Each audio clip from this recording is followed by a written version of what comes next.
Hello guys, this is your friend and we are back with a new fanfic. Which is what if Naruto woke up as a beautiful girl named Minako and Sasuke Part 1. And if you enjoy this fanfic then please press the like button and subscribe to my channel for more fanfic like this. And now let's start the fanfic. The sun was glaring through the thin drapes of Naruto's apartment. As always, he couldn't really afford much in terms of house decorations as most of his money was spent on rent and food, but with the amount he had left, he was still able to spice up his place a little bit. Naruto begrudgingly got up and headed towards his washroom in need of a hot shower. Now that Sasuke had returned to the village, the original Team 7 was reunited again and all three of them were now Chunins. Well, Sasuke is also an Anbu member but he's just been recently recruited. This meant harder missions, which in turn meant more money. Naruto was proud to have more money to provide himself with more hot water and slightly more nutritious and filling food. Naruto was lathering and rinsing his troubles away, that is until he decided to soap himself down. He had encountered a little problem, he had a very ample chest. Naruto yanked open the shower curtains and looked at his reflection in a nearby mirror. You've got to be kidding me. Naruto ignored his completely changed voice to take in his features. He saw that his skin had lightened to a peach color. His golden hair flowed down gracefully to the ends of his shoulder blades. His eyes became an icier shade of blue and his trademark whiskers have completely vanished, as if they were never there to begin with. His facial features have gotten softer and his once hard-earned muscles had become leaner, further emphasizing his now slender physique. Long story short, he had become female, a very beautiful and well-proportioned female, completely different from his sexy no jutsu form. This time he looked like an actual girl instead of the female version of his original self. He groaned and hung his head over the sink. Okay, not a big problem, right? I'll just find Ka. The perverted teacher crept into his mind. Oh, second thought, I'll head over to old lady Tsunade. Why did I even think of that lecture in the first place? Naruto quickly dried himself off, ignoring the fact that he wasn't able to finish bathing. He tried to search for any clothes in his closet other than his orange and black ninja gi, as not to notify the villagers that it was really him. Much to his surprise, he found a simple light gray long-sleeved shirt and a pair of dark blue capris. He didn't really care how he could have found other clothes in his belongings, but this was a state of emergency. He gave his hair a quick brush, although it took longer than usual, and headed out the window to Tsunade's office.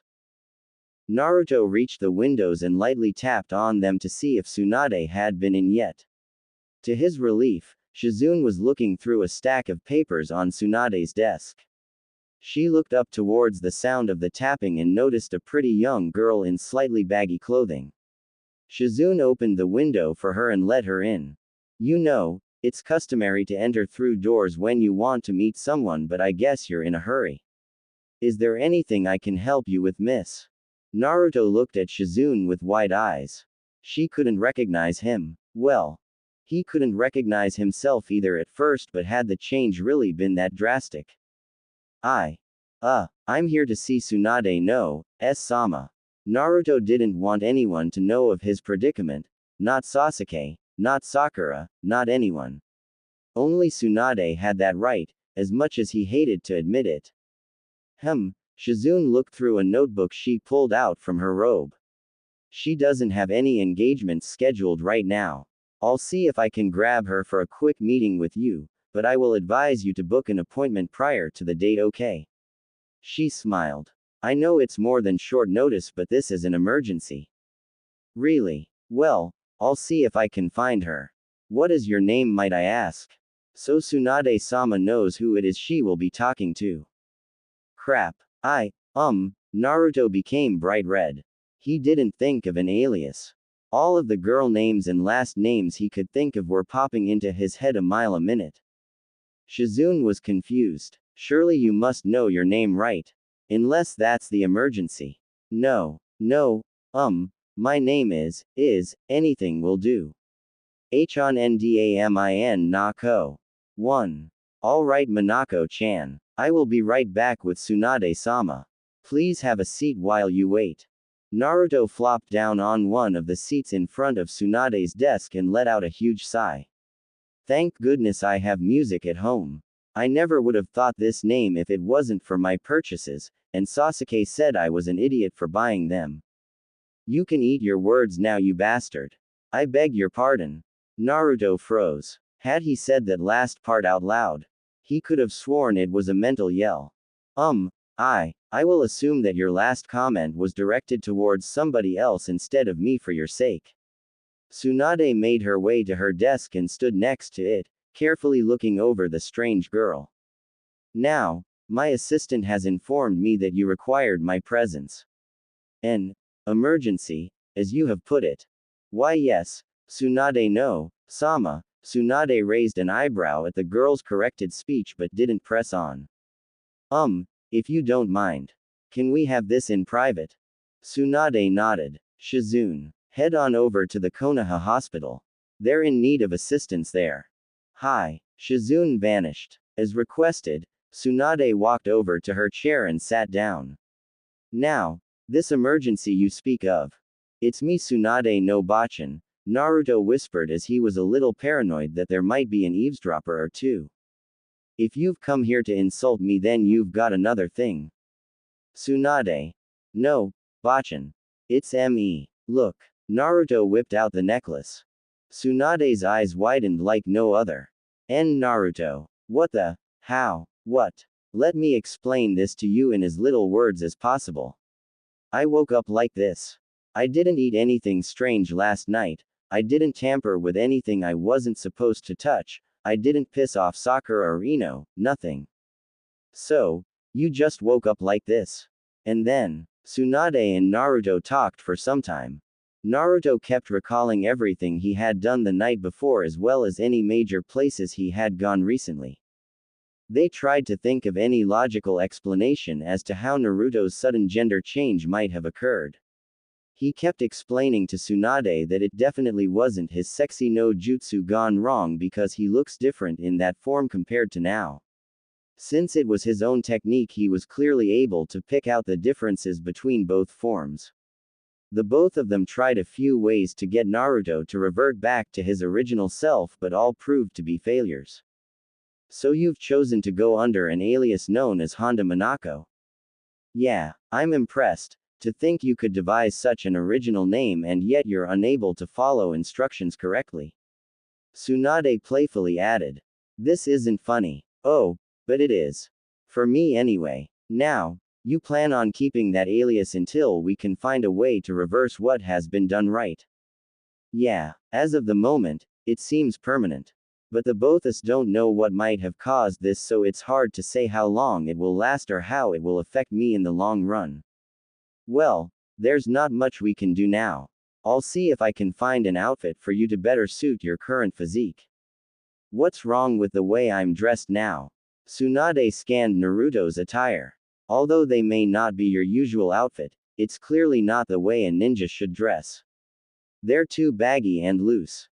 If anything, you'll be spending too much time falling on your face, ripping or tearing it, and finding yourself in uncomfortable positions should the pants decide to fall off. Tsunade was hoping that Naruto would have gotten that last statement. Fine. Furthermore, you will continue being Sasuke's regular teammate. I will make up some excuse for your absence and hopefully he, as well as others affiliated with you, will buy it. In the meantime, you will be referred to as one of my recent students. Sakura might be a little bit harder to convince as both her and Shizune have been my only pupils so far, but play along with it. I will do what I can to in the convincing process. Make up a story about your life and stay consistent with it. Report every single fact and event that comes out of your mouth regarding Minako's life story.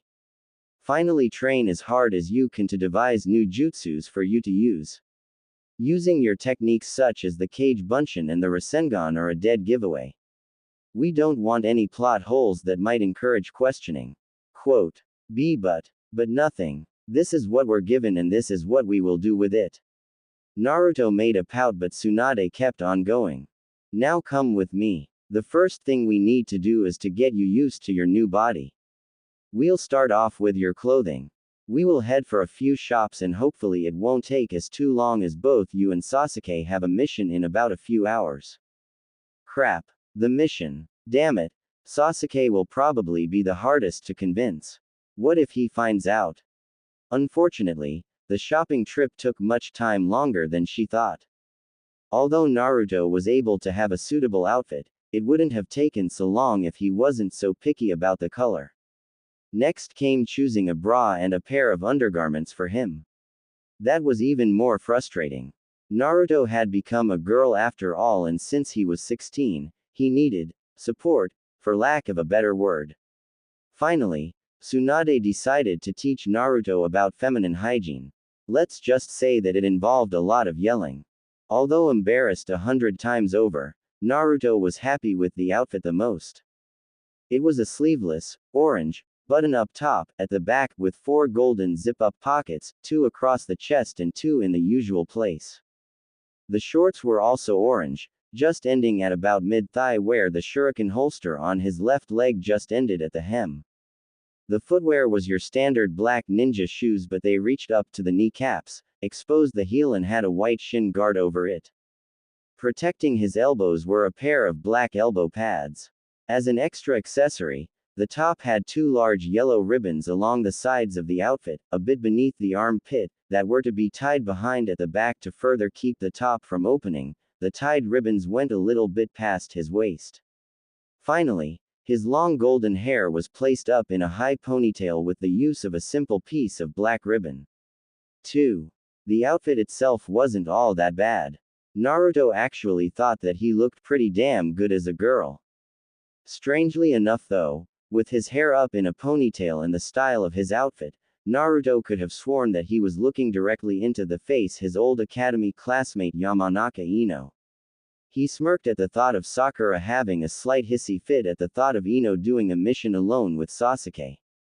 Even though Sakura had matured a lot over the years, the girl could still be a frightening force when she was peeved. Both Tsunade and Naruto headed for his and Sasuke's meeting place as Tsunade had been informed not too long ago. According to Minako's pocket watch, they were only 15 minutes late, which wasn't too tardy. As usual, the dark-haired Uchiha was patiently waiting at their usual spot with his arms carelessly crossed over his chest. Will there ever be a day when he's not on time? Naruto mentally chastised. Sasuke looked up in surprise when he saw the Hokage escorting a girl that he had never seen before in his direction. Good morning, Sasuke. I hope you weren't waiting too long, were you? No, Hokage-sama, not at all. Where's Naruto? That's what I've come here to tell you. As you have noticed, Naruto isn't going to be attending you today, or for quite some time to be honest. He is on a special solo mission for me as a liaison between Konoha's hospital and the small medical centers in the Fire Country's neighboring villages. It is uncertain of how long his mission will take, but he will return to the village eventually. In the meantime, I'd like to introduce you to his replacement. She is a recently accepted student of mine who had just started working under me a few days ago.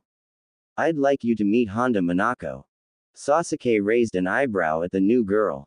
Although having no recollection of seeing her at the ninja academy while they were younger, he decided that would be something he would have to bring up later. She seemed like any other girl and frankly Sasuke wasn't too pleased.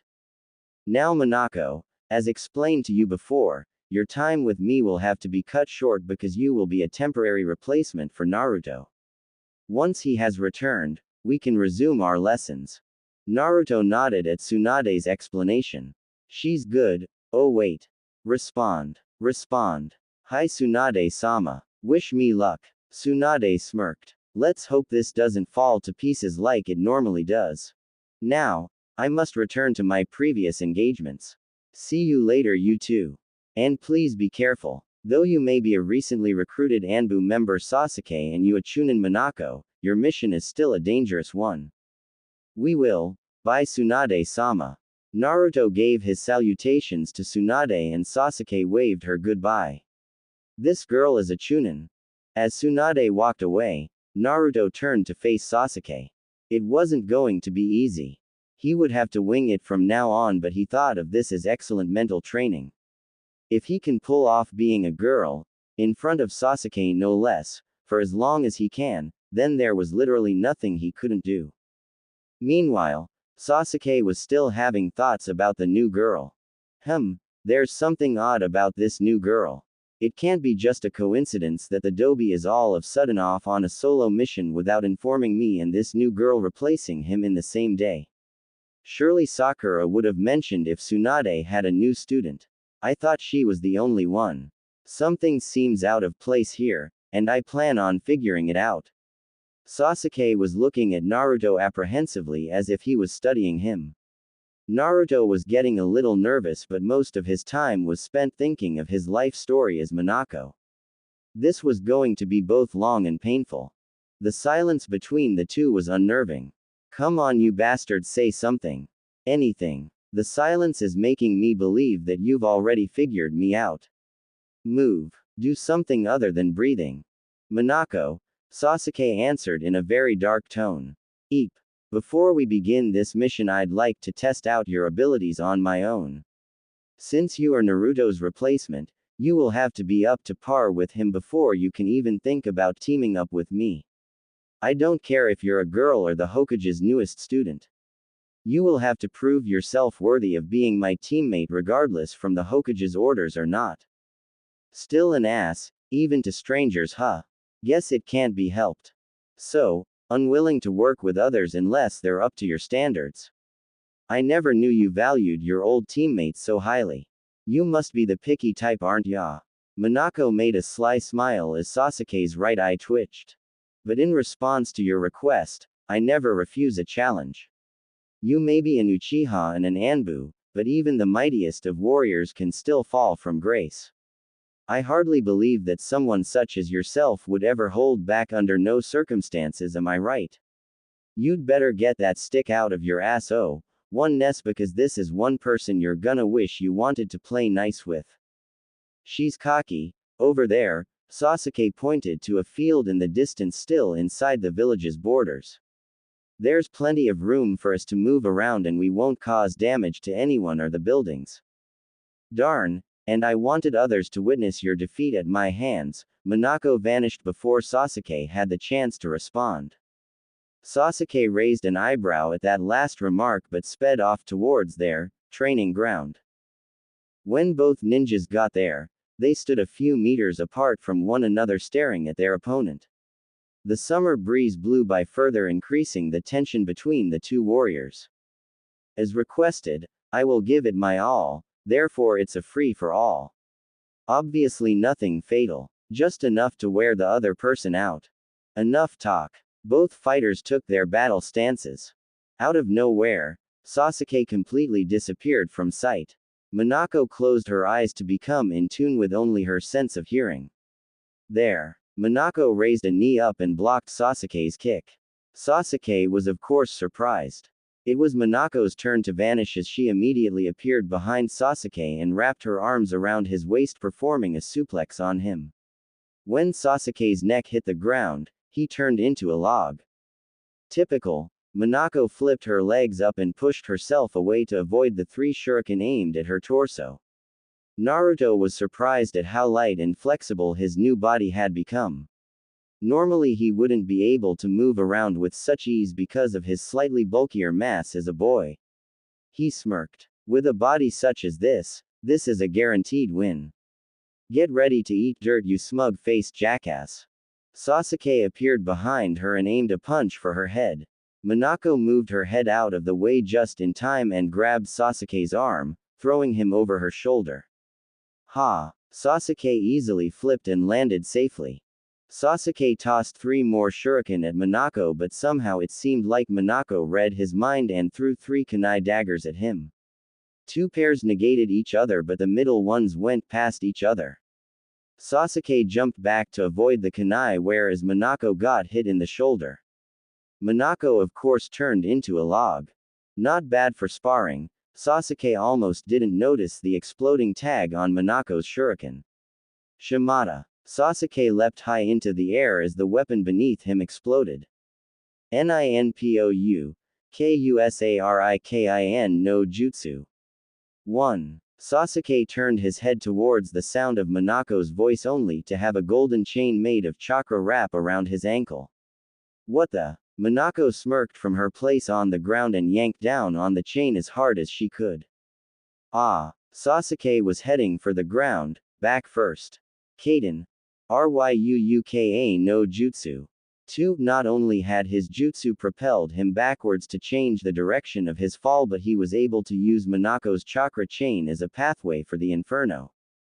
Shoot. Minako dispelled the chain around her wrist and rolled away, leaving the incoming fire to blast the ground where she stood. She took her battle stance as Sasuke flipped to safety and took his stance as well.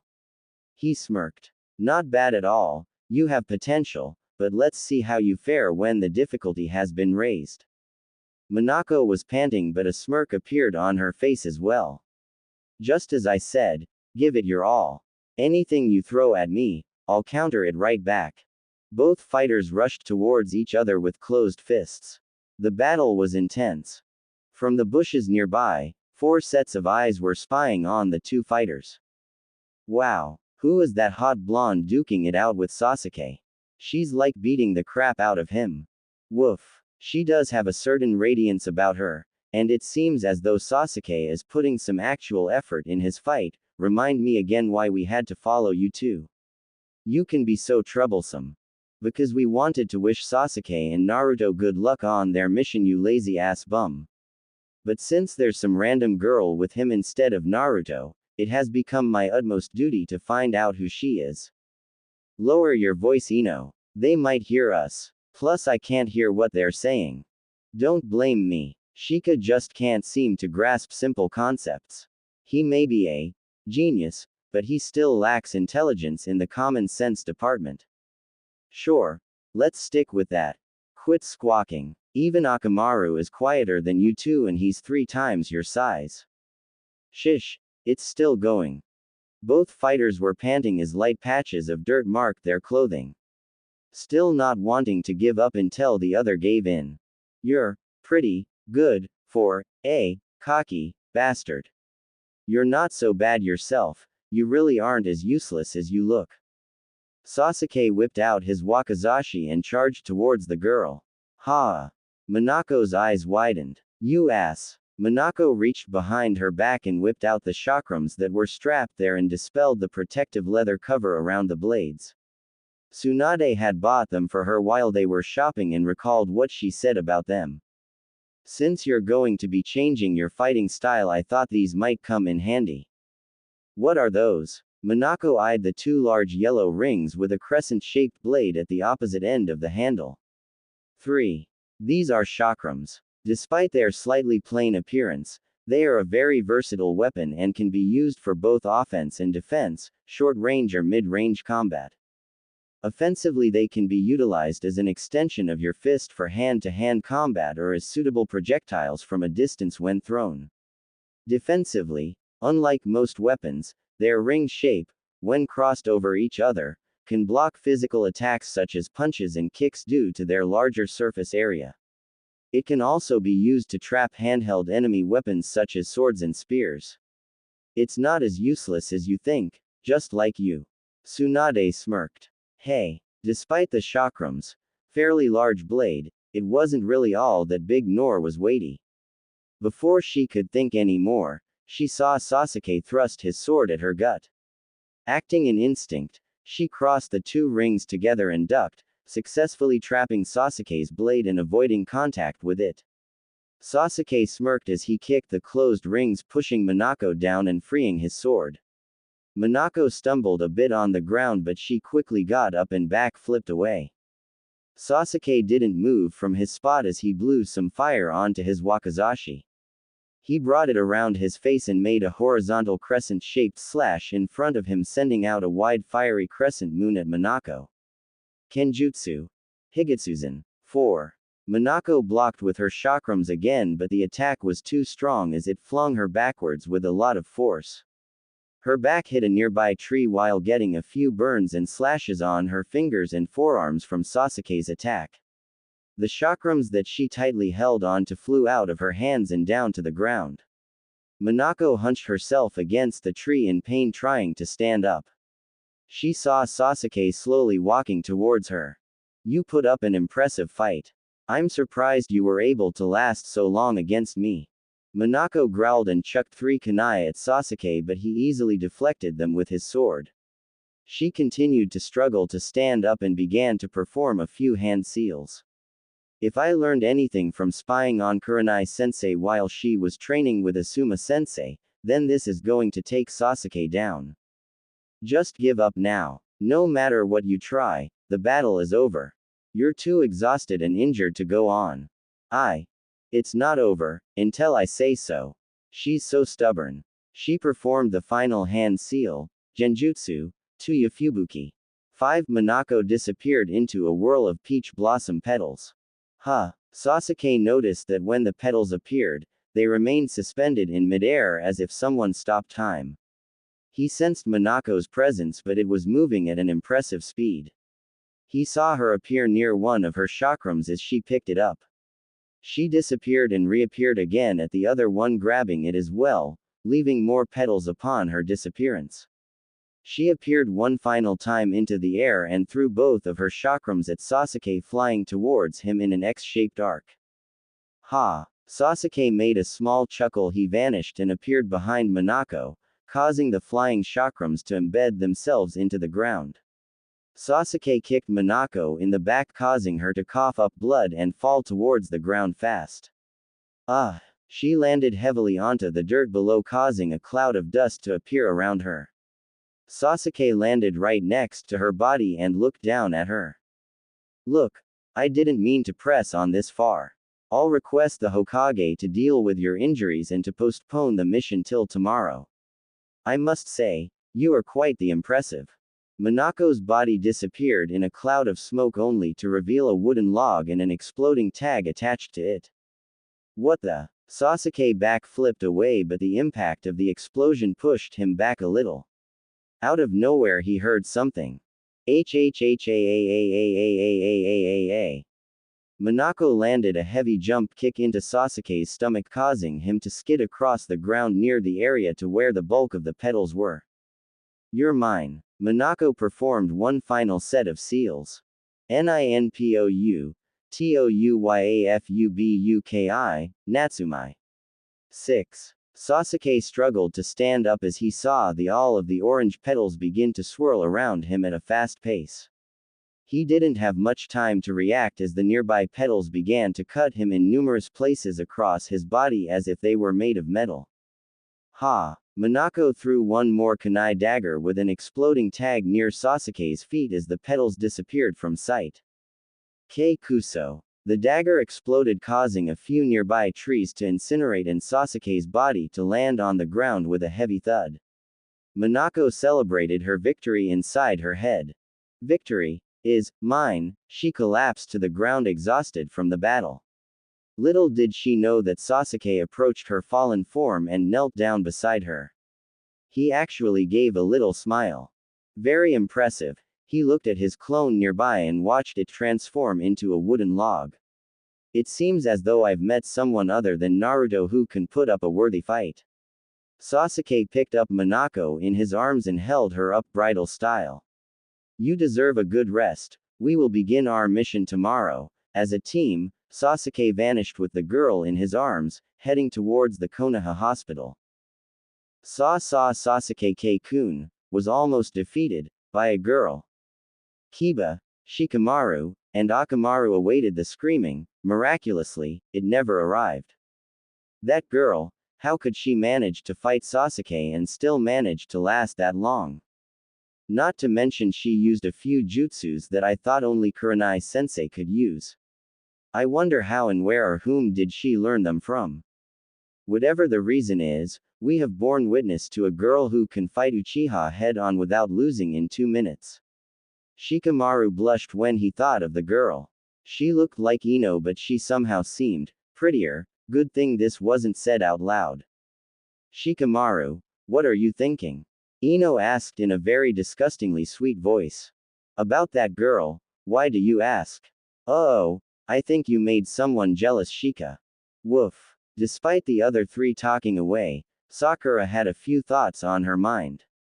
That girl, Sasuke acknowledged her as a strong ninja. He, actually became a bit serious while fighting her. Although she lost, it seemed as though Sasuke was almost willing to admit defeat. No one has made Sasuke act that way. No one, except Naruto. Could Sasuke have found a girl that's right for him? Could she be the one to actually be worthy of Sasuke's time? Caught up in her thoughts, Sakura had almost forgotten that Naruto was away on a solo mission. Minako felt the summer breeze flowing through her hair with her cheek pressed up against something hard and slightly warm. At first she thought she was lying down on a comfortable bed, but she only felt pressure from behind her knees and behind her shoulder blades.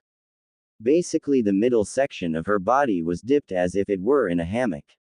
This is nice. She slowly opened her icy blue eyes and noticed the white, padded plate of Sasuke's armor. She was being carried. Sasuke. Sasuke looked down at the girl in his arms. Oh, you're up. Minako blushed a little bit at the fact that Sasuke was carrying her. She didn't really understand why. Do you mind putting me down? You sure you're okay to walk? Yeah, I'm not really all that tired, so there's really no point in continuing to carry me any further.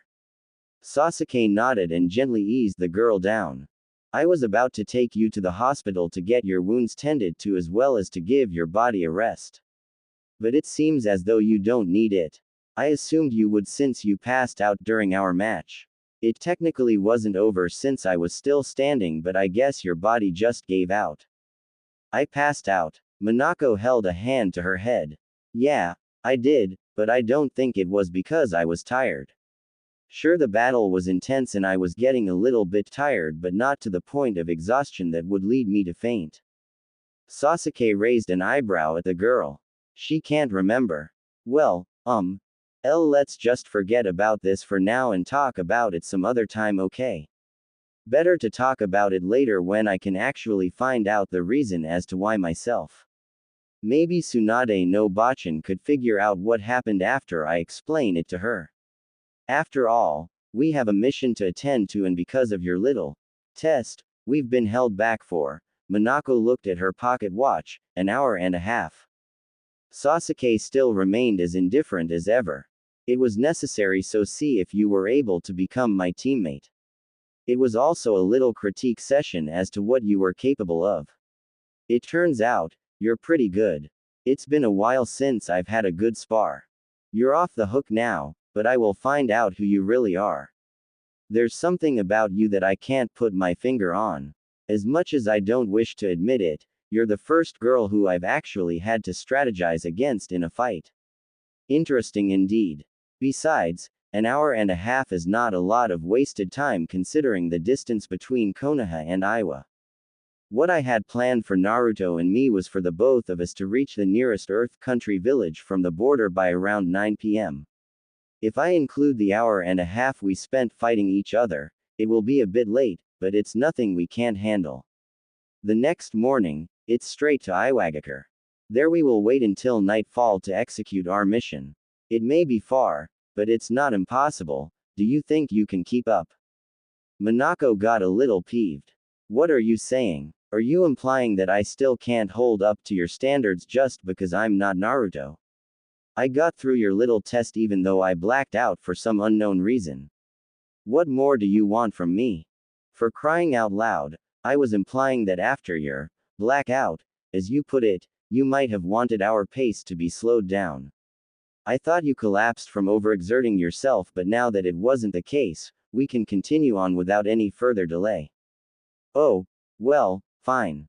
But give me just a few more minutes. Thanks to you, my arms have been slashed and my outfit has been burned in numerous places. I was just about to suggest for a change in your attire. The colors are far too bright. You're too noticeable and you stand out too much. You're going to cause this mission to fail if we get intercepted at every corner because of your outfit. Well, you. Minako glared at Sasuke. You're walking on thin ice. Minako stomped away in the direction of Tsunade's office. Then she noticed something. Wait, where are my? I've got them here. Sasuke motioned with his thumb that Minako's weapons were strapped onto his back. Now get going. Arg. Minako vanished. Sigh. She's exactly like Naruto, far too stubborn to listen to simple instructions and the eagerness to fight till the bitter end. Her fondness for the color orange is uncanny. I have a hunch, but not until I have the right amount of evidence to convict her. If she actually is Naruto in disguise, this mission will get very interesting. Sasuke grinned. About 5 minutes later, Minako came dashing back towards Sasuke's direction. When Sasuke saw her speeding across the building roofs, he activated his Sharingan on her. Much to his surprise, Minako was not Naruto in disguise. She was her own person. Even though the evidence was there in front of him, he still has his suspicions about her. Minako landed in front of Sasuke with a much more appropriate outfit. Although the design was practically identical to the old one, the shorts, elbow pads, shoes and her top were all black. The large ribbons behind her back as well as her shin guards were an off-white color, similar to an Anbu member's armor. Aside from the color being an obvious difference, the top had a hood, and covered only half of her upper body, much like Ino's outfit. Underneath her half-top was a simple off-white sleeveless leotard that mainly functioned to cover her midriff. Secured around her waist was her black Konoha Academy headband. Although Sasuke didn't really bother with minor details, he noticed that now the both of them were wearing the same colors. That's much better. Although the ribbons might be a little bit light, the rest of your outfit will allow you to blend in with your environment much easier, day or night, but most especially night. Sasuke grabbed Minako's chakrams from behind him and handed them to her. Here, now we can actually begin our mission. Finally, we would have saved our lost time if it wasn't for your little test. Are you certain it was for our benefit to work as a compatible team? Are you sure it wasn't an ego problem instead? Sasuke rolled his eyes as the two of them darted off out of the village and towards the Earth country. As Sasuke predicted, the two were made it to their destination but a little bit earlier than planned, about half an hour earlier than planned. The closest village from the Fire Earth country's border was only 27 kilometers inwards. The both of them did stop for 2 half-an-hour breaks to give their feet a rest from the constant traveling. Unlike his usual missions with Naruto, this one with Minako occurred in complete silence. Neither one of them struck a conversation with the other during the trip, unless you count the momentary, "Wanna take a break?" question. Sasuke found this a little bit strange considering when they first met they couldn't get out of each other's faces. But this is a mission and so it wasn't necessarily a problem. Both ninjas finished setting up their tents while Minako agreed to start a fire and Sasuke agreed to catch some fish for a late supper. Minako was gazing into the flames with her knees pulled up to her chest as she waited for Sasuke. She spent a lot of the silent travel time thinking of her life story, but her thoughts on her gender change continued to haunt her mind. She closed her eyes and emptied all other thoughts, focusing on the enigmatic life form that resides within her. Kyuubi, are you there? Yes, Kyuubi, we haven't really been on nice terms so to speak, but I have a question that I need you to answer for me. Such guts, you actually believe that I would humble myself down to answer a human, let alone the one whose body is my prison? This is urgent, you arrogant mutt. It's not like I've asked for your wisdom on a daily basis or anything. Just listen to what I have to say even if you don't want to answer it. This morning, I woke up in this body, a female's body. My appearance has completely altered although I still have a few minor similarities to my original self. The change has been so drastic that the few people who I've come in contact to didn't even recognize me, and they are the ones who are the closest to me. At first I thought it was my sexy no jutsu gone wrong, but I've tried reverting back only to have nothing happen. I've only asked Tsunade no Bachan for help on anything that could define both the cause and a possible remedy for my problem, but she was stumped for ideas. I could ask Kakashi Sensei and the perverted hermit, much to my disdain, for help on this too, but if they can't find anything wrong with me either, then who am I supposed to turn to? You're the only one who I can ask for help at the moment, so, do you have any idea of what has happened to me? Sorry I'm late. A few of the ones I caught earlier were still small fries, so I waited until I got the adults. Sasuke came back with 2 very large fish.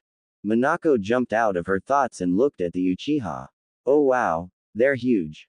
They must have been a little hard to catch considering their size. A bit, but at least we still won't be hungry once we're finished. Sasuke skewered the trout with a few sharp branches that he carved out before catching their meal and set them down on the fire. As the fish were cooking, Sasuke broke the ice. So Minako, since the Hokage has chosen you as Naruto's substitute, I'm guessing she's informed you of our mission objectives. Minako still waited the response from the Kyuubi and didn't hear Sasuke's question. Sasuke cleared his throat. Huh? What? I asked you if you knew what our mission was about prior to teaming up with me. Are you feeling alright? Why yeah I am, sorry. Just have a few issues on my mind. But yeah, Tsunade-sama has told me what it's about. We're on a recovery mission, right?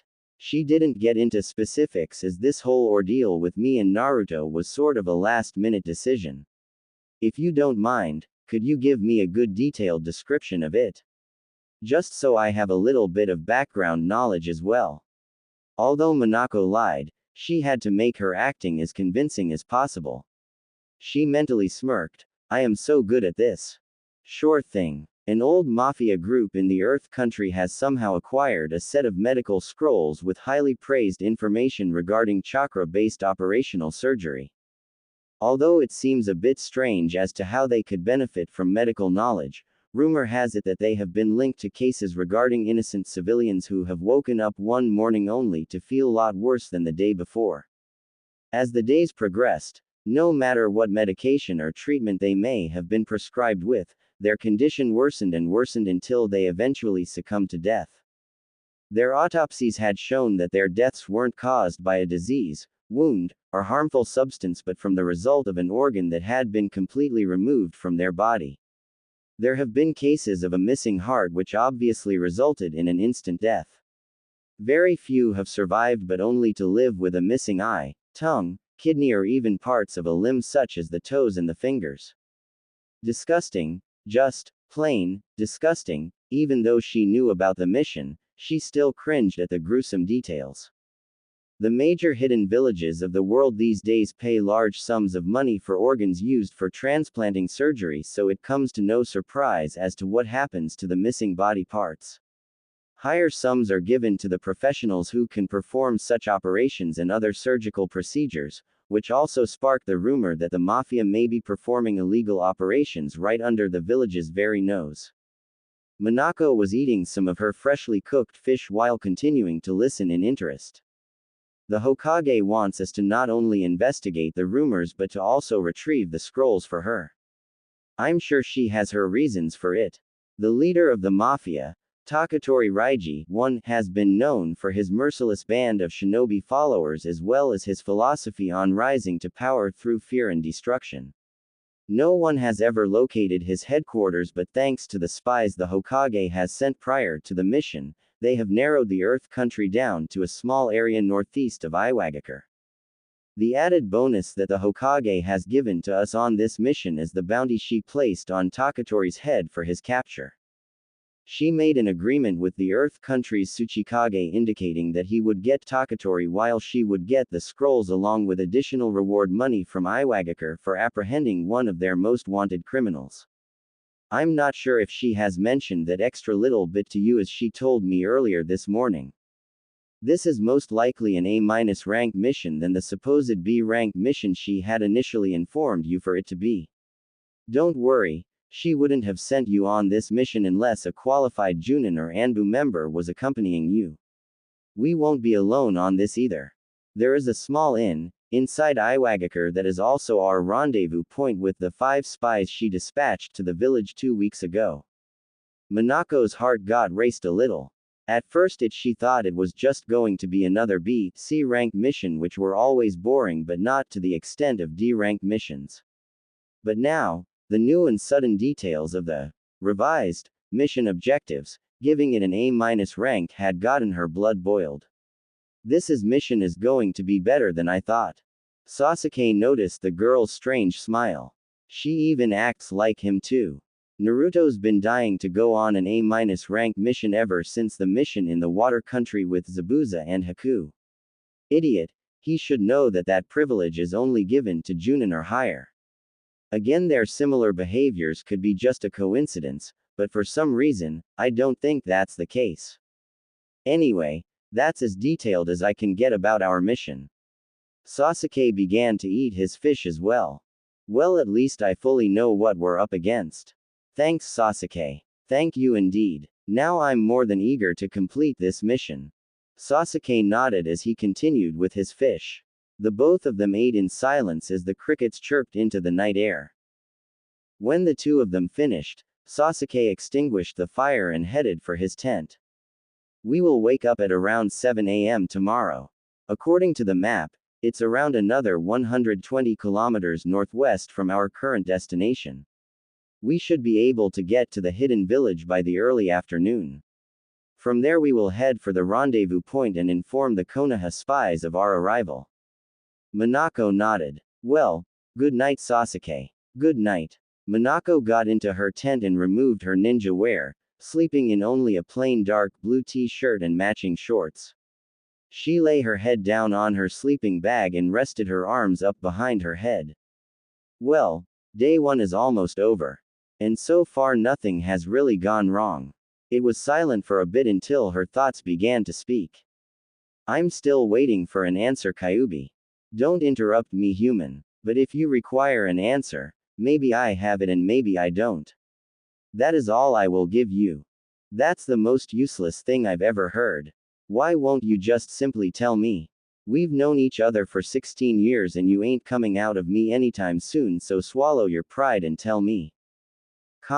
You arrogant piece of. You better not provoke me, human. You may be my prison, but we still share the same body. Just as you have access to my power, I have access to your heart. You wouldn't want me to do something impulsive now, would you? What do you mean? Don't be stupid. I know you innermost desire. And it is not to become the Hokage of that cursed village. Minako gulped. Good. You understand. Taunt me again, human, and I can easily take control of your body and fulfill your deepest lust-filled desire. I'm sure he wouldn't appreciate it if you just waltzed right into his tent and did a few things right. Minako trembled a bit. Okay, I won't do it again. Just please, I don't want to lose him. Even if we can't be anything more than friends, I can't have him taken away from me, not again. You're starting to use your head. As for your predicament, I have an answer, but it could be the wrong one, who knows? Maybe I do, or maybe I don't. That's how it will stay. You certainly live up to your reputation for aggravating people and playing mind tricks with them to no end. All in due time, Minako decided to stop thinking because she wouldn't be able to get another ounce of sleep if this continued. She looked to her left and saw her utility pouch. Maybe there's something I can amuse myself with to get me to sleep. Sure enough, her hands touched a scroll, a light green scroll with Konoha's seal on it to be precise. She practically forgot it was in there. Minako. Take this with you. I will not explain to you what it is, as the material should be self-explanatory once you open it. Plus, it will help emphasize a few things. So, you old bat, what's this little present about? Minako ripped the seal and gently opened the scroll. Its writings contained the basic knowledge of becoming a medic nin. The first few sections went into detail about using chakra to heal and mend open wounds. She was certainly surprised that the old hag would give her something like this, but then it finally kicked. She is a recently accepted student of mine who had just started working under me a few days ago. Figures. How can you call yourself one of her students if you can't apply anything that she supposedly taught you? Minako began to read the scroll and only focused on the sections describing chakra healing. Surprisingly enough, she read for about an hour until she decided to call it a night. Now that the knowledge was in her head and in her hands, there was only one more thing to do: practice. A small happy feeling swelled up inside her as she thought about everything that has happened to her within the last 15 hours, from her weapons and the few new jutsus that she used on the first try, to the medical scroll from Tsunade. Her thoughts about the Kyuubi and Sasuke had left her mind for this brief moment in time. Maybe becoming a girl wasn't so bad after all. Minako was standing in the middle of complete darkness with nothing more than a full-body mirror in front of her.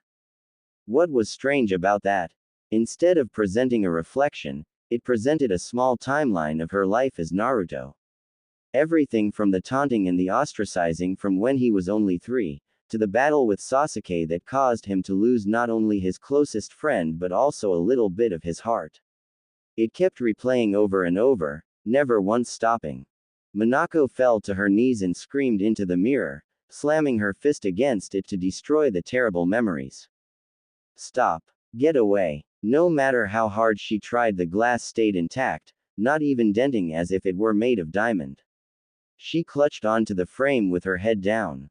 Voices began looming all around her. Monster. Demon. Filth. Failure. Disgrace. We were never friends. No. That was the final straw. With as much might as she could, she gave the mirror one final punch as it smashed into a million pieces. In that brief moment of pure despair, she became Naruto once again, slouched on the ground, completely, blood-stained arms, and surrounded by sharp fragments of a broken childhood. He continued to tremble. The silence went on for what seemed like an eternity, with only the echo of his muttered cries to keep him company. But then, gentle voices and familiar faces began to appear all around him, each one mending his heart just a little more. Kakashi. My, you sure are the stubborn one, aren't you? Uruka. How about another bowl? Just to make sure you're full tonight. Sakura. You're back, both of you. Sasuke-kun. Naruto, thank heaven. Ino. Why don't I spice up your apartment with a few blooms? It needed something fresh anyway.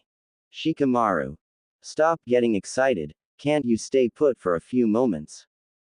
Choji. Want to come over for dinner? We always make lots. Neji.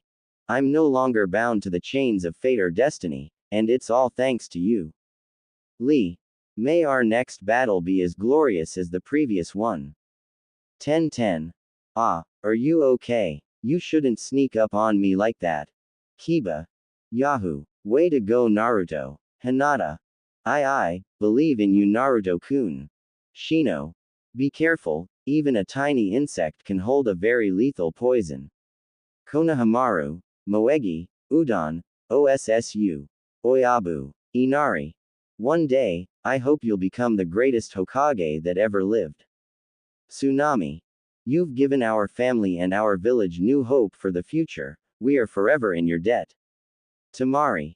I can't thank you enough for helping to save the both of them, they mean the world to me. Kankuro. He's changed, somehow I get the feeling that it was your doing. Gaara. No longer do I feel the need to harm others for pleasure. Shizune. I know this great place where you can get very tasty drinks. Tsunade. Become a great man. Jiraiya. No. A woman's hot spring is strictly research. Yamato. Concentrate. Harder. Sai. I promise to protect that bond you shared with him, it's far too precious. Sasuke. I can't guarantee that I'll stay here forever, but I will promise to never leave those I care about behind, never again. His body glowed faint white as each bloody wound healed and was replaced with a warm and gentle feeling. The shards of glass disappeared and the darkness swept away. Minako opened her eyes and saw the light tan canopy of her tent. She rubbed her eyes and sat up. She grabbed her pocket watch from a small flap in her backpack. 6:34. I still have time. She got up from her sleeping bag, grabbed a few of her utilities and walked out of her tent. She noticed that Sasuke's tent was gone, probably packed, and his backpack had taken its place. Probably off somewhere training, she headed for the nearby river to wash up a bit. After brushing her teeth and giving her face a cool rinse, she decided to comb her hair. How do girls stand this? Ow. She was having some difficulty getting a few strands untangled. Frustrated, she headed back towards her tent to change. After getting into her outfit, she stood outside her tent still trying to comb through her troublesome locks. Arg. Here, Minako stood frozen as the comb was gently taken out of her hands. Sasuke poured some water from his water bottle onto the comb and gently brushed Minako's hair. Within a matter of minutes, her hair was finally free of the tangles, for now. Sasuke placed the comb back into her hands. Minako turned around to look at a slightly wet and shirtless Sasuke. Thanks. Her cheeks went pink. Now get your stuff packed up and disassemble your tent. If we plan to make it there by the afternoon, we have to leave in 15 minutes. Alright. After both teens finished packing up their stuff, Sasuke offered both himself and Minako a few rice balls for their breakfast. Once the severe hunger pain had died down, they continued their journey. Like last time, the trip occurred in complete silence.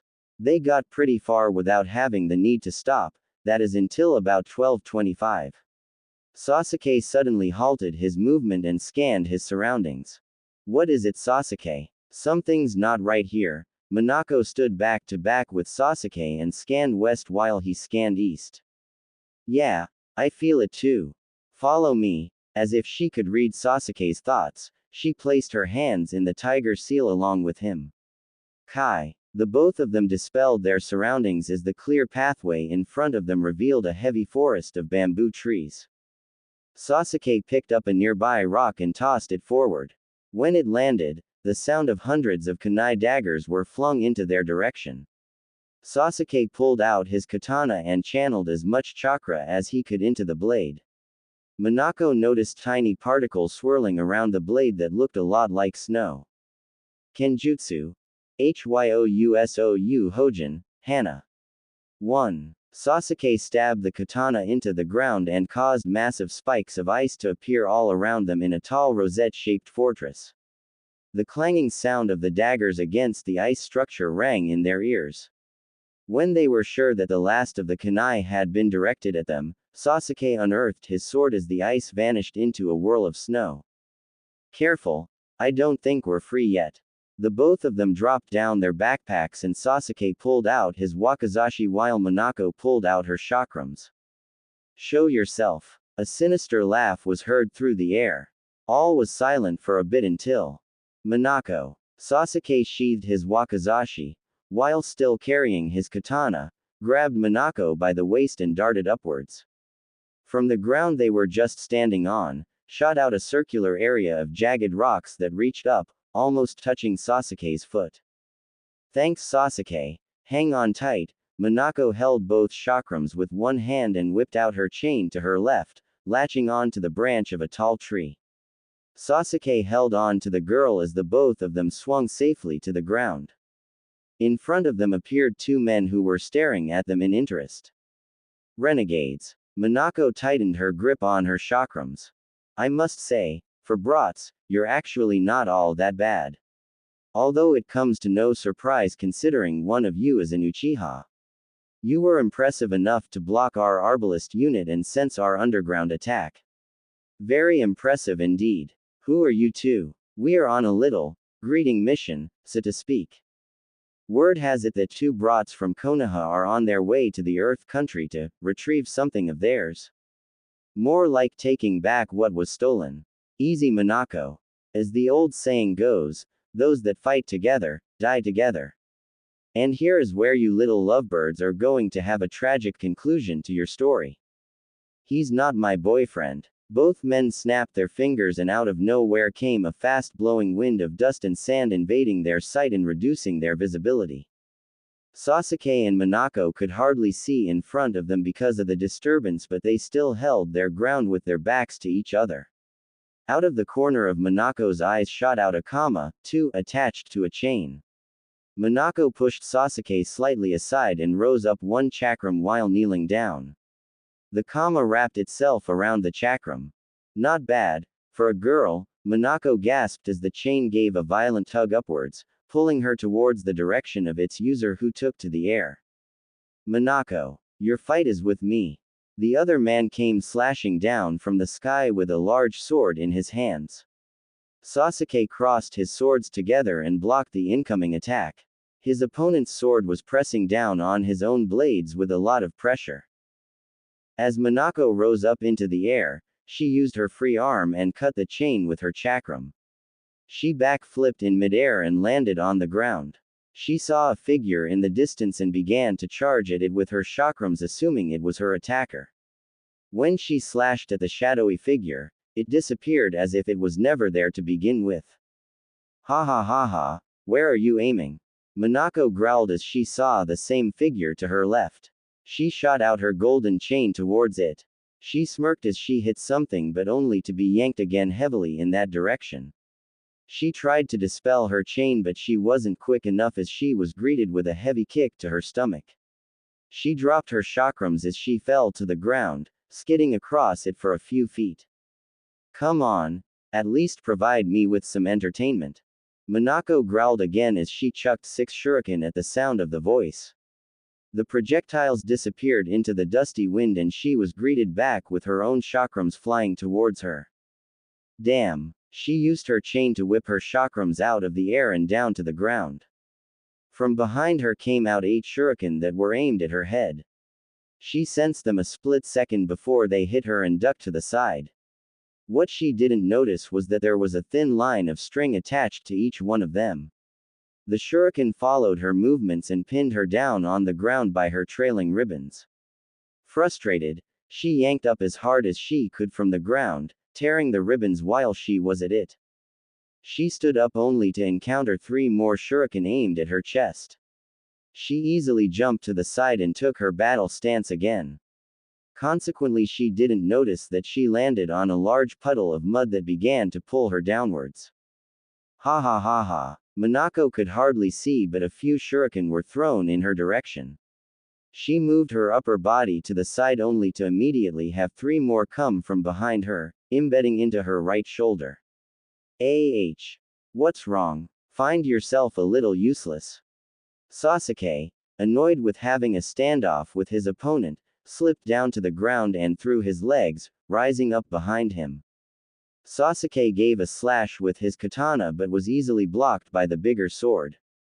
The man forced down his sword and pushed Sasuke away. He stabbed his sword into the ground and used it as a stand to send a sweeping kick to Sasuke's face. Sasuke blocked with his arm and almost didn't notice the group of Senbon that darted out from small panels in the guy's sword. Sasuke used the wakizashi to block the needles and jumped back away from the guy. The man unearthed his sword and battled Sasuke in a little fist fight. Sasuke sheathed his swords and challenged the man at his own game. Punches and kicks were thrown in all directions and attacks were guarded on all levels. The guy aimed a heavy punch to Sasuke's stomach and connected. Sasuke grunted but only to turn into a log with an exploding tag on it. The man smirked. He easily jumped away.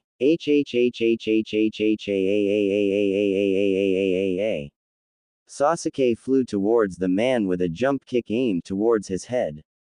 The man blocked it with the flat end of his sword and pushed Sasuke away. Sasuke flipped through the air and threw a barrage of shuriken and kunai at the man that was easily blocked by his wide sword. When Sasuke landed, he darted towards the man with his sword out in front of him. The man easily vanished and appeared behind Sasuke, grabbing him in a headlock. Is this the true extent of an Uchiha? I'm not even trying. Sasuke tried to stab the man behind him with his katana only to have him disappear again. Ha! The man's shout came from above as he slashed down towards Sasuke. He knew he couldn't block it this time, so he jumped out of the way, causing the man to hit the ground and form a crater with his sword. Sasuke rushed towards the man again with his katana and found himself in another weapon deadlock.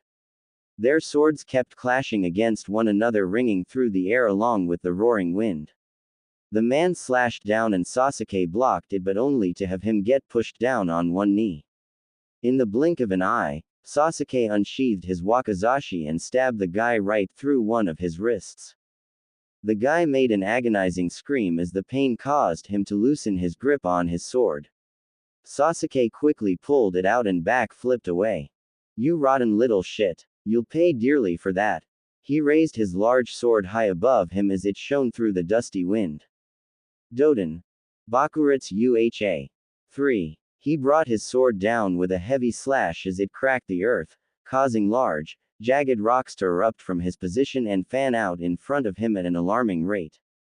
Sasuke's eyes widened as the sharp chunks of earth headed towards him. He leapt backwards a bit to try and outrun it, but it proved to be futile. He leapt up into the air only to have the jagged rocks trail after him, each one climbing higher than the next to impale its target.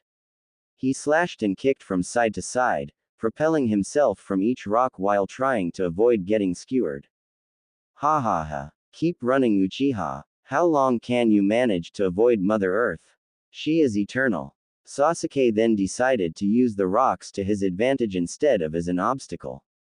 He sheathed both of his swords and leapt from rock to rock in an upwards direction.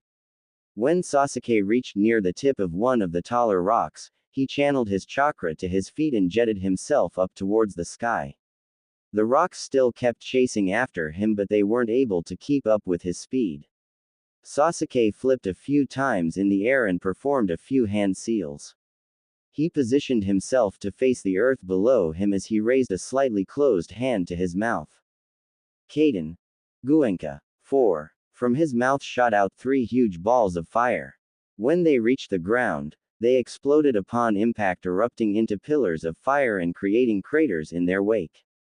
The man on the ground was overpowered by the explosions that he was flung backwards with a lot of force. The dust around them cleared for a bit and Sasuke was finally able to see his perpetrator. Sasuke channeled his chakra through his katana, making it glow silvery white. Kenjutsu. Hasuginya. 5. Sasuke chucked his katana towards the man's sword that was left on the ground. It flew through the air like a comet in the blink of an eye. The katana stabbed right through the large sword and shattered it to pieces in a flash of light. The dusty wind was still irritating her senses and her lower body had completely submerged into the mud. She painfully pulled out the shuriken that were lodged into her shoulder and threw them to the mud beneath her. She felt her body grow painful and a little cold as the dusty gale force winds attacked her exposed flesh. This is fun. Watching a helpless girl struggle in vain. Priceless. I'm gonna make you eat your words, you bastard. If I can't see or hear all that well, then Sasuke must be having the same problem, right? As much as I hate to go against my word, Tsunade no Bachin, it's the only other option I've got. I should be fine as long as he doesn't notice me, right? Minako gripped her right arm on her left wrist as she channeled a large amount of chakra into her left palm. She controlled and compressed it together into a spiraling ball shape. As a consequence of the chakra, it created a small whirl of wind all around her, freeing her vision of the annoying dust particles. In the distance she could make the outline of the creep who trapped her this way. The harder you struggle, the faster it'll take you in until it completely swallows you whole. You've lost. I think it's about time you shut that annoying mouth of yours up. You are going to wish you never pissed me off. Rasengan. Minako shoved her hand into the ground as the area of mud all around her began to swirl around at a fast pace, flying up in all directions, creating a dry crater where she was sinking. An area of the dusty wind cleared around her as the chakra ball was still spinning in her hand. She leapt out of the crater and landed on solid earth, dispelling her jutsu while she was at it. Impossible. How did you escape? Although she couldn't physically see him, his outline was still visible. It's a little thing I like to use called my brain, something you should have considered using when you decided to trap me in that jutsu of yours. My lower body may have been helpless, but my arms weren't. You've just made your biggest mistake. Minako performed a few hand seals. Megan. Jubaku Satsu. 6. Minako's body began to disappear into a hypnotic swirl. Where? Where did she go? The man was assaulted with growing tree roots from around his feet and a rapidly sprouting tree from behind. More roots appeared as they entwined against him, slamming him against the trunk of the tree and constricting all movement, slightly knocking the breath out of his lungs. Sasuke landed on the ground as he saw that the dusty wind began to completely clear away, returning back to a cool breeze and leaving the air completely clean once again. His attacker was on the ground, trembling in fear as he saw the shattered remains of his precious sword. Sasuke looked at the man with a glint in his eyes until he saw a beautiful red maple tree some distance away to his right with the other man trapped against it. The man on the ground looked in Sasuke's direction as well. Please, please, let me go. Let me go. I'll do anything. Spare my life. Minako paid no attention to his cries for help as she emerged out from the trunk slightly above him. She loomed down at the helpless man with a smirk and a sharp kunai in her hand. She replied at the man with a hateful gleam in her eyes. What's the matter? Find yourself a little useless. The man looked up at the girl in pure fear as she slightly raised the dagger up and quickly plunged it down deep into his body, right through his heart. Ah! The man's scream echoed everywhere as the red maple leaves disappeared, leaving behind the dead version of a once beautiful and healthy tree. The illusion vanished as the man's dead body fell to the ground and Minako landed quietly beside him. She saw Sasuke and the other man in the distance. Please, spare me. I promise I won't hurt you. Just please don't kill me. Sasuke raised an eyebrow. Spare you? After it was you and your lackey that wanted to kill us. I beg of you. We were just following orders. Minako walked up right next to Sasuke and looked at the hapless man on the ground. From who? Takatori. Rag. Sasuke and Minako looked at each other. So he knows we're coming. Why yes, I'm not sure about you two in particular, but he knew that Konoha would send 2 of their ninjas to retrieve the ME medical SCR rolls.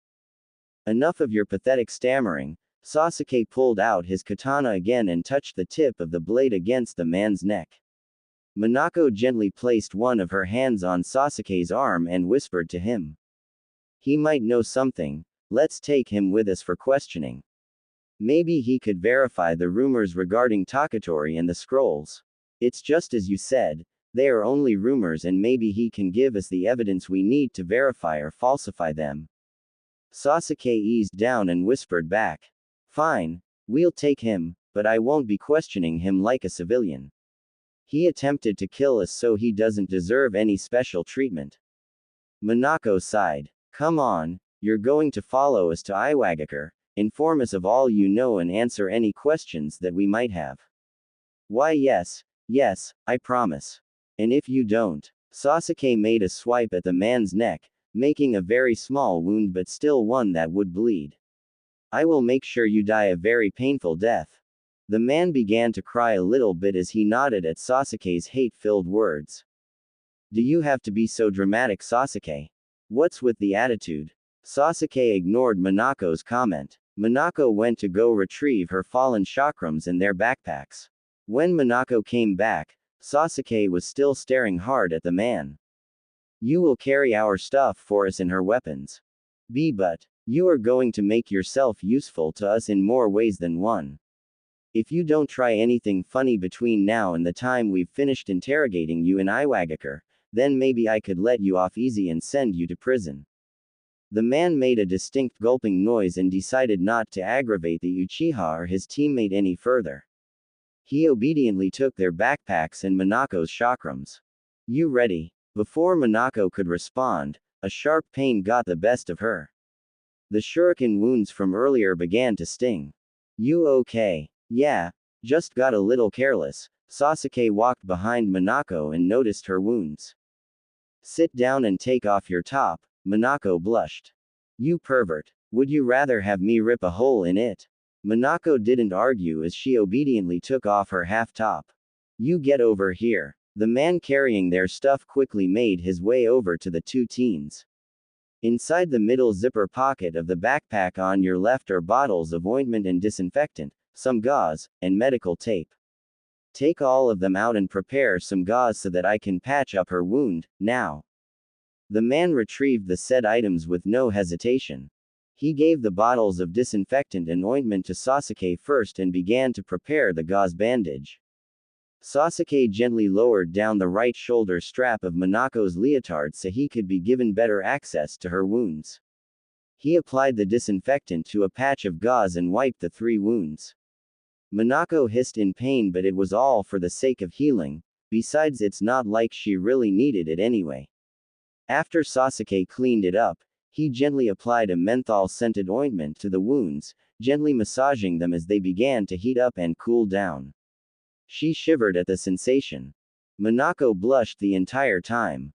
Her heart couldn't stop beating and all rational thinking flew out of her head. She didn't once make a sound. After Sasuke applied the gauze and the medical tape, he stood up and placed the first aid items back into his backpack. Feeling better, Minako put her top back on and stood up with Sasuke. Yes, very much. Thank you. Minako smiled at Sasuke and in turn received a nod from him.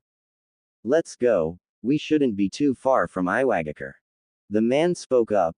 He's right, you're only another hour away from its gates. Do you think you can run with that shoulder of yours? Yeah, that ointment of yours is really doing the trick. I think I should be okay. After all, we're only using our legs. And that guy has our stuff. She pointed her thumb towards the man. Wait, what is your name? Takeo, miss. Minako gave a smile and bowed to him. Minako, and that block of ice is Sasuke. It's nice to meet you, Minako-san, Uchiha-san. You are going to go ahead of us so we can keep an eye on you from behind. Remember, no funny business. Takeo made a nervous nod. Follow me. The 3 ninjas continued towards the direction of Iwagakure, not noticing the lone figure that spied on them the whole time.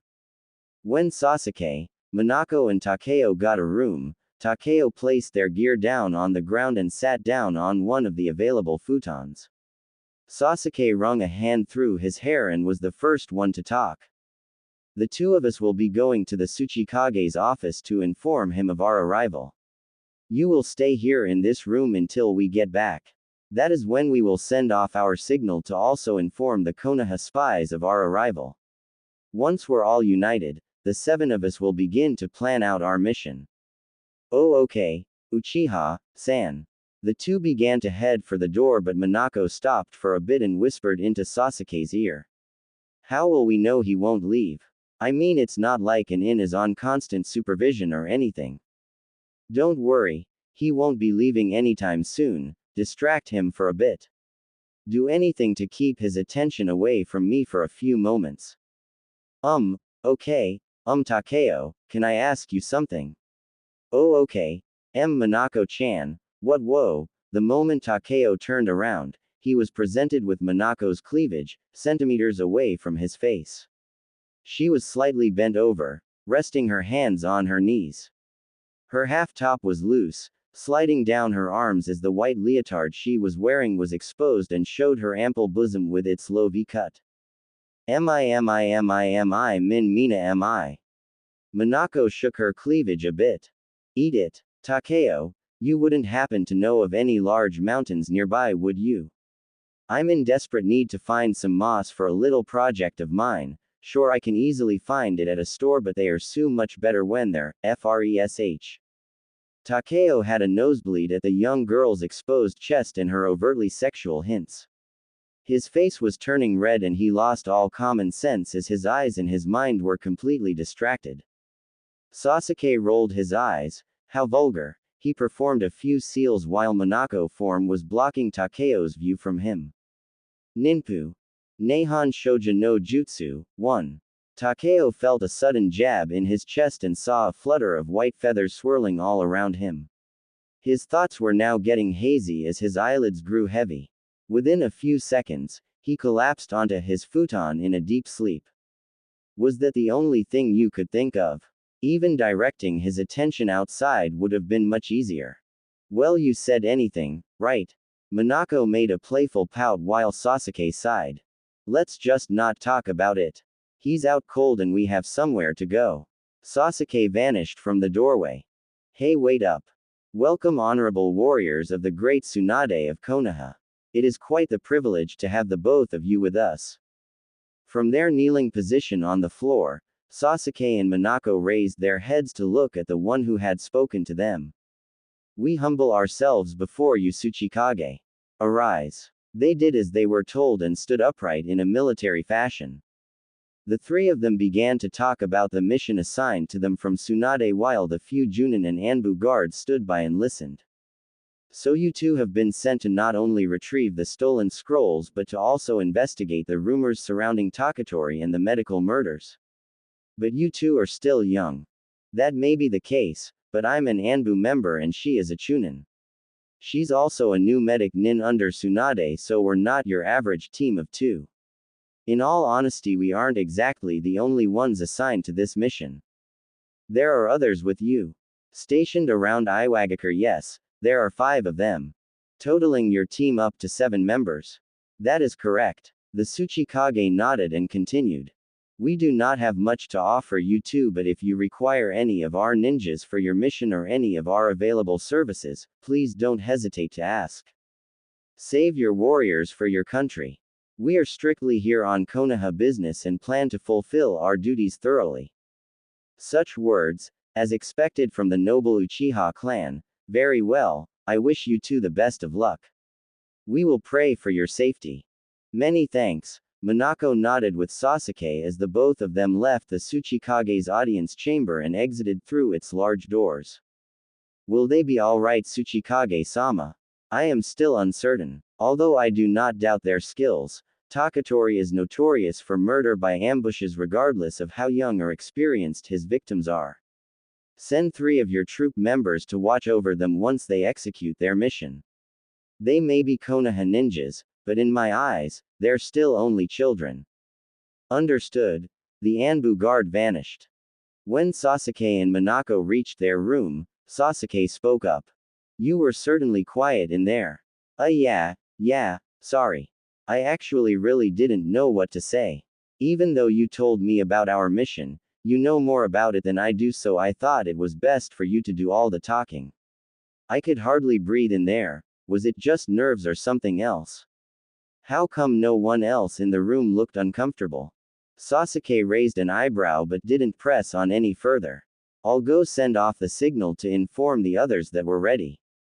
Sasuke nodded his head in Takeo's direction, still passed out on the bed in the same position as when they left. Wake him up and get some answers out of him. Minako nodded and Sasuke headed back out of the room. Now, how to wake a person up. Minako first tried the typical methods such as poking, shaking, light face slapping, but they didn't work. She went a little more on the offensive and began to talk into his ear, pour a cup of water on his face and use a sharp object to poke him.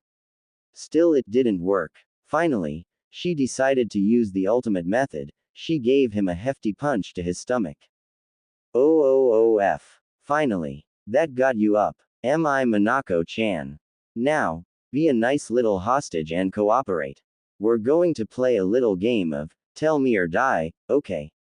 There is only one rule, and that is to either, tell me, or die. Simple, right? Takeo gulped at the girl's cheerful yet scary threat. He was in no position to do anything funny, as Minako, as beautiful as she was a skilled ninja who killed his partner without even giving it a second thought. What makes things worse is that Uchiha kid that's teamed up with her. On top of it all, he's probably being spied on as of this very moment. He couldn't tell if it was an Earth ninja or one of Takatori's, but his little, sixth sense, never failed him before. Now, I'd like to begin by asking you, how much do you know about Takatori? We'll progress on to more specific questions later. Well, the interrogation process went smoother than she thought. Either Takeo was a great actor and everything he'd been telling her for the past hour and a half was complete bull, or he was really serious and was actually spilling everything he knew out of him. Regardless, there wasn't any proof that he was being sincere or making it all up, but it all sounded reasonable. Unbeknownst to the both of them, Sasuke and the 5 other spies were not only planning their strategy for the evening's attack, but they would also eavesdrop a little bit and listen in on Minako and Takeo's conversation. They heard some very interesting things, but nothing that would give them new clues or hints to Takatori's ulterior motives. Sure enough, the one question that Sasuke was hoping that wasn't going to be asked from the spies was asked. So, what happened to Naruto? And who's that babe in his place? I'll be brief. Apparently Naruto is on a special personal mission for the Hokage, and Minako, the girl, is his temporary substitute. Don't know much about her and don't really plan to in the near future. Now don't ask it again. The boy who asked the question, Takaru, didn't press on any further. He knew better than to get on Uchiha's bad side, and there were a lot of things to get you there. He also that there were only a few people on Sasuke's good side, but only one person would always be number one on that list, Naruto. It was kind of funny. As much as the two of them fought with each other, they really couldn't stand being away from each other. He wouldn't really be all that surprised if Sasuke and Naruto were already married. Bets among his friends were actually made as to when they would tie the knot. It was painfully obvious. Why couldn't they get it? Alright, so at 11:45 tonight, we head straight for the headquarters. If we're quick, we can reach our destination by 12:15. I have a hunch that the reason behind Takatori's hideout being so well hidden for so many years is that it's probably cloaked with a very powerful illusion. If that's the case, all 7 of us will need to combine forces and dispel it together. Remember to keep your voices at a whisper when communicating to each other. Make sure your headsets are static free so we can clearly hear each other. We will all be assigned a specific channel on the communicators so we can talk to a specific person without having everyone else listen in on the conversation. If you run into any of Takatori's henchmen, hide yourself as quickly as possible. If that plan fails, knock all of them unconscious. Do not kill them. They might have some valuable information that could be useful to us. If one of you finds the stolen set of medical scrolls, report it to me immediately. They can easily be identified by their light green color and the Konoha symbol along its borders. I will retreat once I can find anything linking Takatori to the surgical murders. Report to me if you encounter any strange activity as well. Now, are there any questions? Everyone shook their heads. Good. I will explain all of this to Minako before tonight. For the time being, you're all on your own. We have a good 7 hours before we execute our mission. It was practically midnight and the 7 teenagers were all making their way through the forests and fields of the Earth Country with stealth and silence. According to the map that Sasuke had in his possession, they were about 10 more kilometers from Takatori's supposed location. Within minutes, they finally reached the area on the map. 12:13, not bad. Alright everyone, let's begin. The 7 of them all stood in a straight line with about a meter of space in between each person. They all performed the necessary hand seal for dispelling the genjutsu. All of them muttered a quiet kai, as not to inform their enemies of their arrival. Surprisingly enough, nothing happened as they still continued to see plant life and hear the faint chirping of crickets. Well, we know now that his place isn't disguised by an illusion. The only other logical explanation would be if it was underground. Everyone, start scavenging. Everyone began to split up and search the surrounding area for any devices, pathways, or openings that might lead them to Takatori's hideout. Unfortunately, if Sasuke's map was put to scale, they would have to cover an area of about 650 square miles, according to the tips that were given to him about Takatori's hideout. Sasuke wanted to make tonight the mission's completion date. 30 minutes passed, an hour and 15, and still nothing. Sasuke was getting frustrated and so were the other 6 teenagers. Nearly on the verge of giving up, Minako spotted something curious. It was very small, almost invisible, but she found it. A tiny, stone figurine of a tanuki, too, was meticulously placed in a small groove of a tree, with nearby shrubbery. Sasuke, over here, Could this be a clue? Sasuke looked at the tiny figurine and tried to move it with a kunai. It didn't move, so it was obviously anchored into the ground. He then tapped against it a few times with his kunai and still nothing happened. Sasuke spoke into his communicator. Everyone, Minako has just found a possible clue that might link us to Takatori, a very small figurine that was located on the ground. We don't know what it's used for yet, but it's secured tightly into the ground. Try to find anything else of similar appearance. Remember, a tiny, stone, animal figurine. If there are more, they might not be on the ground like this one and could be located in treetops or in between shrubbery. Either way, look very carefully. This figurine is about the size of your thumb, so I think it's safe to assume that the rest of them are of the same, if not similar, size. Over.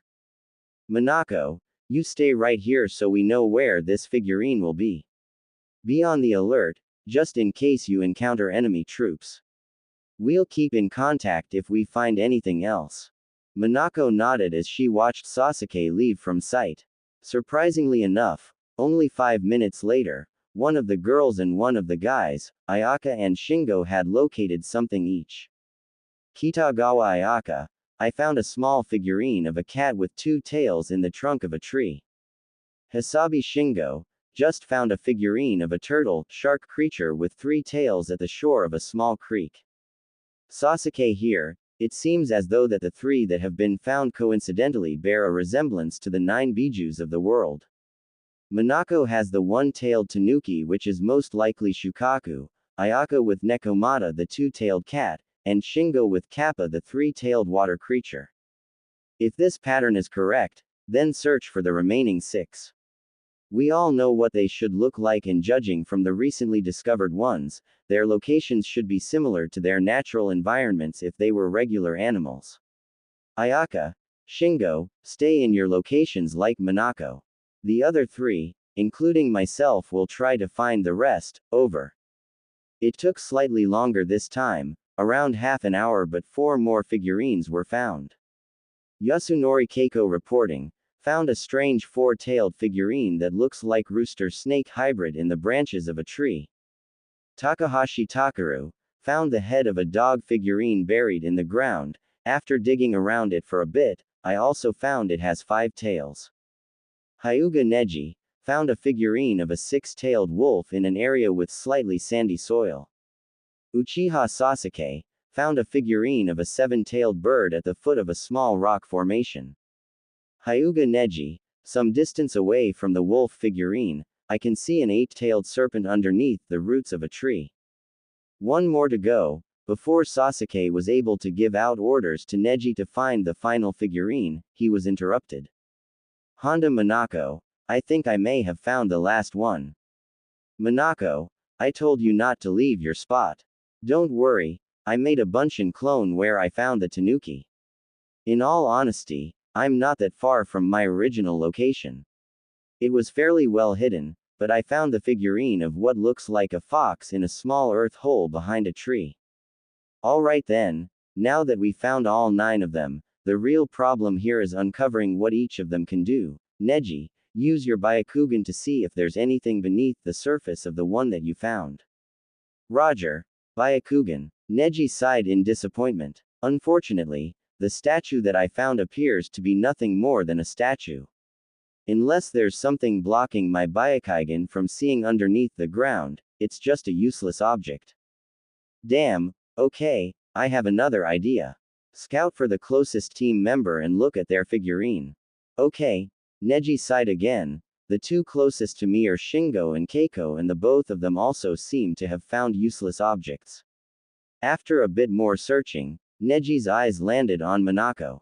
Minako. What? Minako was gazing at the little fox with a sad expression on her face, that is, until Neji surprised her. Not so loud, I'm referring to your real position and not your clone's position. The fox figurine appears to have a small lever switch inside of it, specifically protruding from one of its tails. If you count clockwise starting from the topmost tail and with the fox's face pointing at you, it should be the 3rd one. You heard him, Minako. Dig through the hole and activate the switch. I'm on it. Neji, can you give me a hand? It'll be hard for me see since the hole is small and there isn't a lot of light for me to see with. I will. Now simply guide it forwards and I will tell you where your fingers should land. Alright. Minako got down on her knees and pushed an arm through the hole until she touched the tiny snout of the fox's face. Alright, now, bring your index finger forwards a little bit until you touch one of the pointed tails. Minako did as she was told. Good, the switch is actually the next tail down. I think I got it. Minako made a gentle push with the tail switch and heard it click. Shortly after, Minako heard a noise some distance in front of her. While Neji still kept his eyes on her, Minako got up and followed the noise. Neji, Minako, has anything happened? Apparently she's walking directly south of where the fox figurine was. Neji zoomed in on Minako's direction and noticed a tiny crystal embedded into a tree about 2 meters in front of the girl. It was glowing beautifully thanks to the light of the moon. Minako, stay where you are. Sasuke, I will head to Minako's position and send out a signal up into the air to indicate where we are. Inform the others of this as well. I'm on it. Sasuke passed the message on to the remaining 4 members and told them to head up to the top of the nearest tree in order to spot Neji's signal. Who's there? Don't worry Minako, it's only me. The others should be on their way shortly. Neji pulled out a smoke bomb from his pouch and tossed it high up into the air. It blew up with a faint exploding sound as the purple cloud puffed out into the air. There's the signal, everyone move out. In a matter of minutes, the 7 ninjas were all reunited together. They all silently followed Minako's line of sight and looked at the light purple crystal. Without even a moment's notice, Neji used his Byakugan again to investigate it. Neji grunted in disgust at what he saw. What is it? Behind that crystal is a circular area of what appears to be pulsing flesh. Keiko made a face. Inside the tree. Yes, it bears a striking resemblance to the muscle fiber found in the bicep of a human arm. But something seems a little strange about it. What do you mean? Said Shingo. It appears to be bleeding, due to the presence of multiple, pin-sized tears between each band of muscle. What else can you see? Said Sasuke. Although the rest of the tree looks normal, there is a tiny thread that leads from the fleshy wall surrounding the crystal and down into the ground. From there, I can't see anything else. Something seems to be blocking the Byakugan's X-ray capabilities from that point. This could possibly be the final switch. But how to activate it? The 7 of them stood thinking for a bit until Minako had a brief memory. Take this with you. I will not explain to you what it is as the material should be self-explanatory once you open it. Plus, it will help emphasize a few things. Minako then touched a hand to her utility pouch behind her and recalled another memory. Shaozen Jutsu, although a basic skill for every medical ninja to have at their disposal, it is still a fairly difficult skill to perform due to its specific purpose. By concentrating chakra to the hand, the user is able to cure wounds by focusing their own chakra to where critical injuries lie, thus healing them in the process.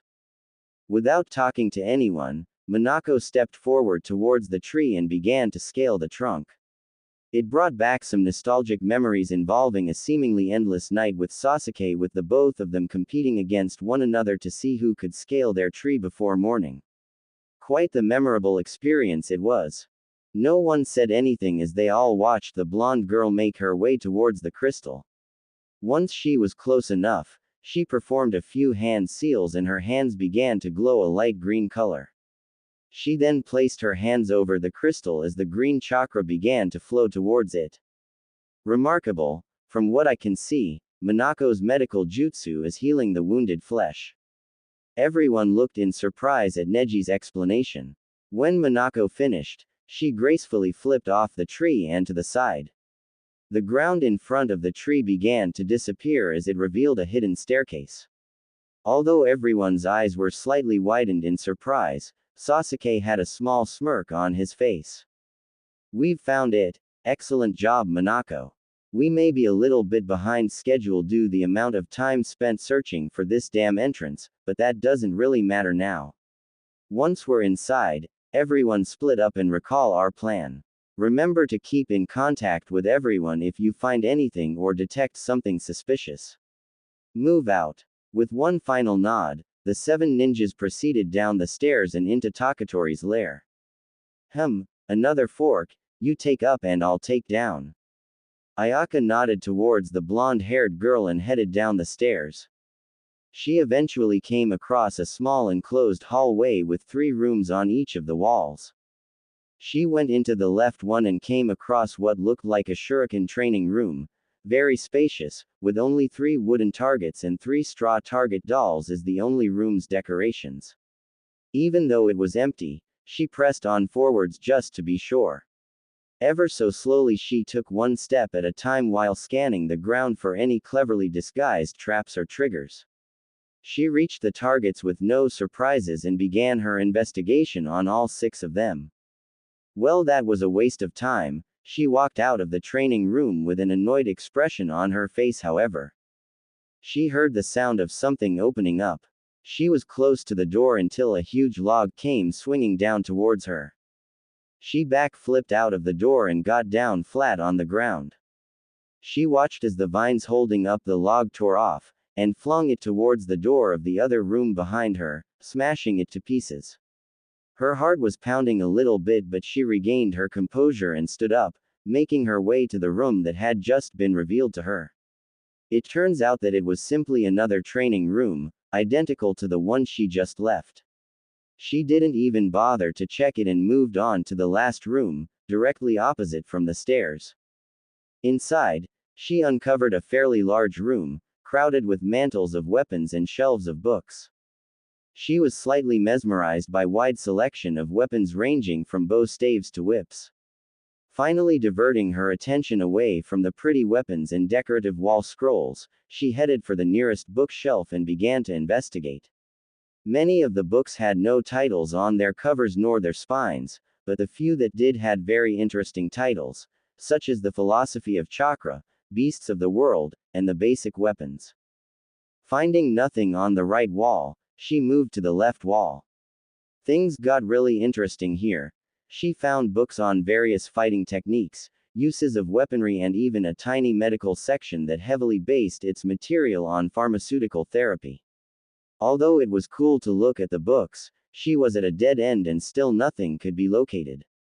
Ayaka then moved on to inspect the front wall for any hidden devices. It was a good 20 minutes of searching and still nothing. Sasuke reporting, just to clarify, we are specifically looking for a total of 6 stolen scrolls as well as 3 large medical tomes. I didn't mention the books because Tsunade-sama had recently sent a message to me via mail in Iwagakure before we began our mission.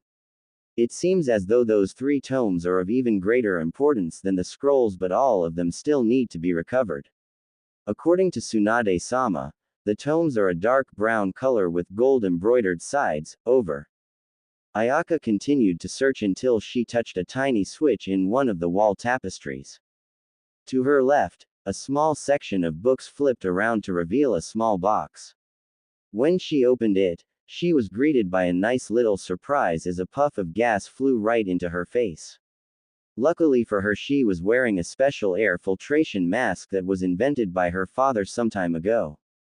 Thankfully, the gas didn't irritate her skin, so she was safe so long as she didn't inhale it. She sighed after she discovered that the box's only contents were an antique-looking dagger. Ayaka reporting, I came across 2 training rooms and a small weaponry room in the left wing and up the first set of stairs after taking the left fork. Although there are 3 rooms in the vicinity of my location, none of them had the books or the scrolls. A couple of Y traps were activated due to my interference. Be careful, it's highly probable that the rest of the place is rigged as well. Quote, Roger. The remaining 6 team members confirmed Ayaka's response and mentally tallied what else was left to be found. Byakugan. Neji scanned the hallway he was in and peered into 4 nearby rooms. 2 of them were ordinary bedrooms while the remaining 2 looked like medical bays. He walked into the nearest bay and scanned the room, but more specifically the cabinets. All he could find were medical supplies. Although he did find a small shelving unit of books in the far corner, he couldn't locate anything that looked like a scroll or a large embroidered book. He then peeked into the next room beyond the far wall. Although identical as the room he was in now, he spotted a book with fancy gold bordering in the shelves. He quickly made his way to the other room, but before stepping foot in it, he saw a tiny trigger on the ground with his Byakugan. Apparently, it would activate two panels on the side walls of the room. He carefully made his way to the shelves, not wanting to know what would happen should that switch be activated. The bookshelf was sealed tightly with a lock as well as an explosive tag. HMPH, even willing to destroy the information than have it fall into enemy hands. Neji then made a tiny arrowhead of chakra with his index and middle finger and sliced the lock right off. The exploding tag began to glow as an indication that it was about to explode, but Neji quickly used a light Juyuken-style punch to the tag and immediately disabled its explosive properties. His hand sizzled a bit, but he ignored the feeling as he peeled off the tag and opened the cabinet. He found the book that he spotted, and sure enough, the borders were embroidered in gold. He flipped open the cover and viewed its contents. It wasn't the real thing. Although it was a medical book, it was basically a large drug dictionary. Neji reporting. I have encountered a book that bears a resemblance to the tomes that Uchiha has mentioned. Despite the similarities, it's a fake. My guess is to check the copyright information just to be certain it's Konoha property. I'll continue my search elsewhere. Minako was slowly pacing herself along a dimly lit hallway. Okay, take your time, no need to rush, don't mess up, just be alert, and calm, one step at a time. Eventually she made her way towards a singular door at the very end of the hallway. It was very strange considering she'd been walking along a single hallway for some time to only encounter one door.